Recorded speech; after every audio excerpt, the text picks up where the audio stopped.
Et si l'avenir industriel de l'Algérie se dessinait désormais à l'encre chinoise? À Alger, sous les lustres feutrés du Centre international des conférences, un frisson a parcouru les travées. Pas un frisson de discours creux ou de déclarations convenues, mais celui d'une transformation en marche. Un vent d'ambition souffle sur l'axe Alger-Pékin, et cette fois, il emporte avec lui des projets concrets, signés, scellés, et déjà prêts à s'enraciner dans le sol algérien. Derrière les poignées de main officielles et les flashs des photographes, ce sont des usines qui vont se construire, des machines qui vont tourner, des emplois qui vont naître.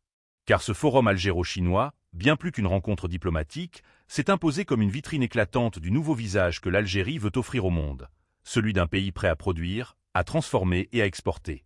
Premier fait marquant, un projet phare dans l'industrie ferroviaire.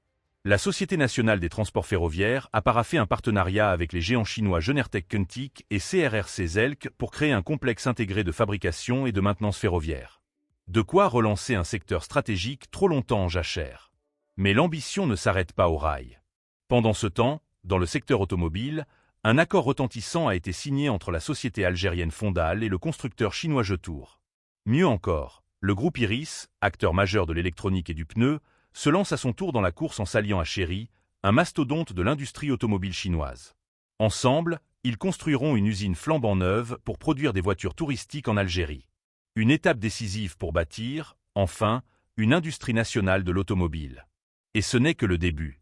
Dans le sud du pays, Global Agri-Food et la société chinoise CRCCI s'apprêtent à lancer un méga-projet agricole. Pendant ce temps, Agrolog et son homologue chinois s'attaquent au secteur de l'élevage. Des dizaines d'accords ont été signés, chacun comme une pierre à l'édifice de cette Algérie qui veut tourner la page de la rente pour écrire celle de la production.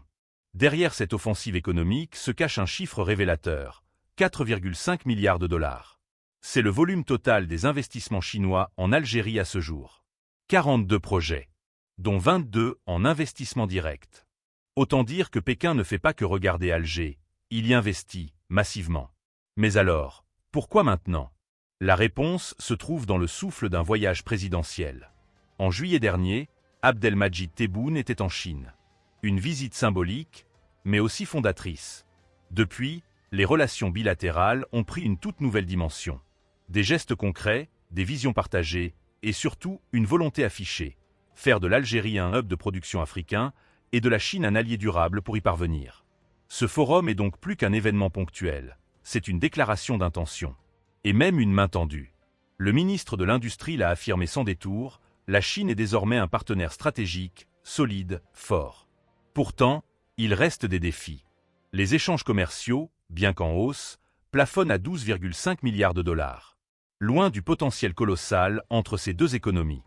D'où cet appel lancé aux investisseurs chinois. Exporter nos produits, intégrer notre chaîne de valeur, participer à l'essor d'une Algérie productive et moderne. Côté chinois, le message est clair. La Chine est prête. Prête à investir, à co-construire, à aller plus loin. Et ce, malgré la distance géographique. Comme l'a souligné le président de la Commission de développement et de réforme, les relations restent très fortes entre nos deux pays. Alors, que faut-il en retenir? Peut-être que ce forum marque un basculement. Celui d'une Algérie qui ne veut plus subir l'économie mondiale, mais en être un acteur actif, audacieux, visionnaire. Une Algérie qui mise sur les partenariats stratégiques, sur les joint ventures durables et sur une ouverture maîtrisée. Mais une question demeure. Cette dynamique sera-t-elle suivie d'effets concrets sur le terrain, dans les villes, dans les campagnes, dans les foyers algériens? Le pari est lancé. N'hésitez pas à partager vos avis en commentaire et à vous abonner pour ne rien manquer de nos prochaines vidéos. C'était l'actualité du jour. Merci de nous avoir écoutés.